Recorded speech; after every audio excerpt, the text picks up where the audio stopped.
Assalamualaikum warahmatullahi wabarakatuh. Halo teman-teman sekalian, saat ini saya akan membahas pokok bahasan sistem hukum dan peradilan di Indonesia.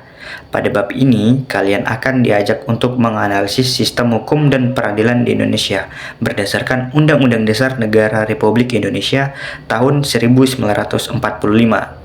Oke, sebelum lanjut ke pembahasannya, di sini saya akan memperkenalkan diri saya. Perkenalkan, nama saya Faris Al-Husaini. Saya berasal dari kelas 11 IPA 1. Oke, tanpa berlama-lama, mari kita masuk ke pembahasannya. Hukum berlaku di masyarakat dan ditaati oleh masyarakat, karena hukum memiliki sifat yang memaksa dan mengatur. Hukum dapat memaksa seseorang untuk mentaati tata tertib yang berlaku di dalam masyarakat, dan terhadap orang yang tidak mentaatinya akan diberi sanksi yang tegas. Dengan demikian, suatu ketentuan hukum mempunyai tugas berikut. 1. Menjamin kepastian hukum bagi setiap orang di dalam masyarakat. 2. Menjamin ketertiban, ketentraman, kedamaian, keadilan, kemakmuran, kebahagiaan, dan kebenaran. 3. Menjaga jangan sampai terjadi perbuatan main hakim sendiri. Dalam pergaulan masyarakat, dua penggolongan hukum mengatur seluruh aspek kehidupan manusia, sehingga ruang lingkup atau cakupan hukum pun begitu luas. Untuk itu perlu dilakukan penggolongan atau pengklasifikasian berdasarkan kepustakaan. Ilmu hukum dapat digolongkan sebagai berikut. A. Berdasarkan sumbernya, yaitu undang-undang, yaitu hukum yang tercantum di dalam peraturan perundang-undangan. 2. Hukum kebiasaan, yaitu hukum yang terletak dalam aturan-aturan kebiasaan. 3. Hukum traktat, yaitu hukum yang ditetapkan oleh negara-negara di dalam suatu perjanjian antar negara. 4. Hukum jurisprudensi, yaitu hukum yang terbentuk karena keputusan hakim. Berdasarkan tempat berlakunya, hukum nasional yaitu hukum yang berlaku dalam wilayah suatu negara tertentu. Waktu hukum internasional yaitu hukum yang mengatur hubungan hukum antar negara adalah dunia internasional. Hukum internasional berlakunya secara universal yaitu secara keseluruhan maupun terhadap negara-negara yang mengikatkan dirinya pada suatu perjanjian internasional. 2. Hukum asing, yaitu hukum yang berlaku dalam wilayah negara lain. 3. Hukum gereja, yaitu kumpulan-kumpulan norma yang ditetapkan oleh gereja untuk para anggotanya. 1. Hukum objektif, yaitu hukum yang mengatur hubungan antara dua orang atau lebih yang berlaku umum. Dengan kata lain, hukum dalam suatu negara yang berlaku umum dan tidak mengenai orang atau golongan tertentu. 2. Hukum subjektif, yaitu hukum yang timbul dari hukum objektif yang berlaku terhadap seseorang atau lebih. Hukum subjektif sering juga disebut hak-hak berdasarkan isinya. 1.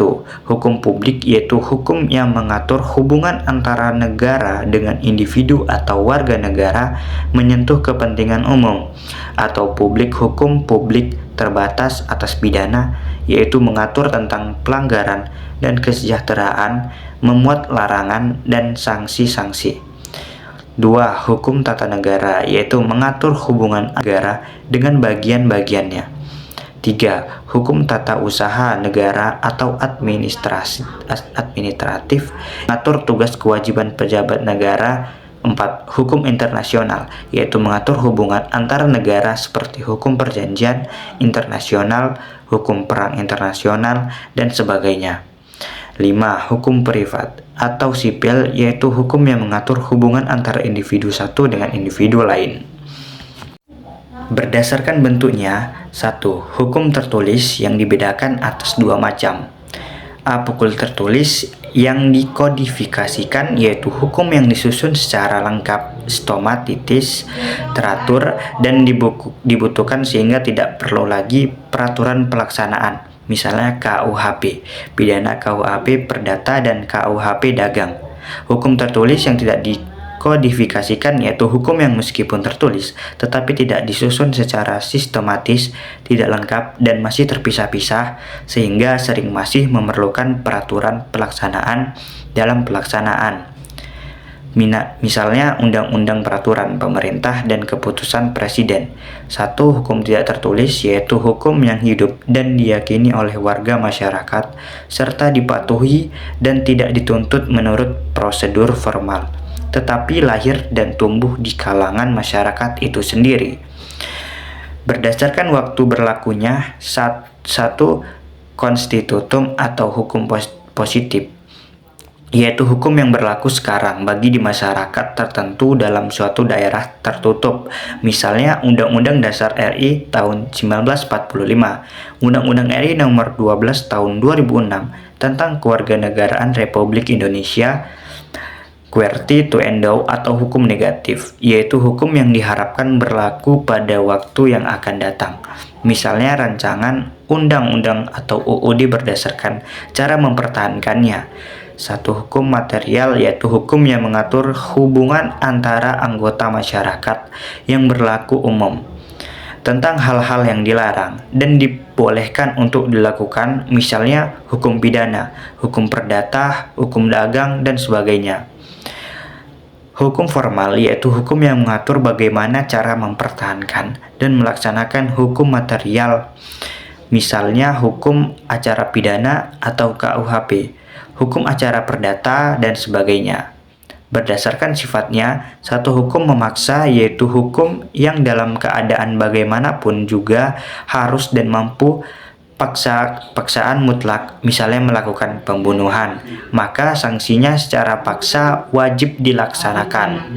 Hukum yang mengatur, yaitu hukum yang dapat dikesampingkan apabila pihak-pihak yang bersangkutan telah membuat peraturan sendiri dalam suatu perjanjian, atau dengan kata lain, hukum yang mengatur hubungan antara individu yang baru berlaku apabila yang bersangkutan tidak menggunakan alternatif lain yang dimungkinkan oleh hukum atau undang-undang, misalnya ketentuan dalam kewarisan Kapin Testo atau pewarisan berdasarkan undang-undang baru.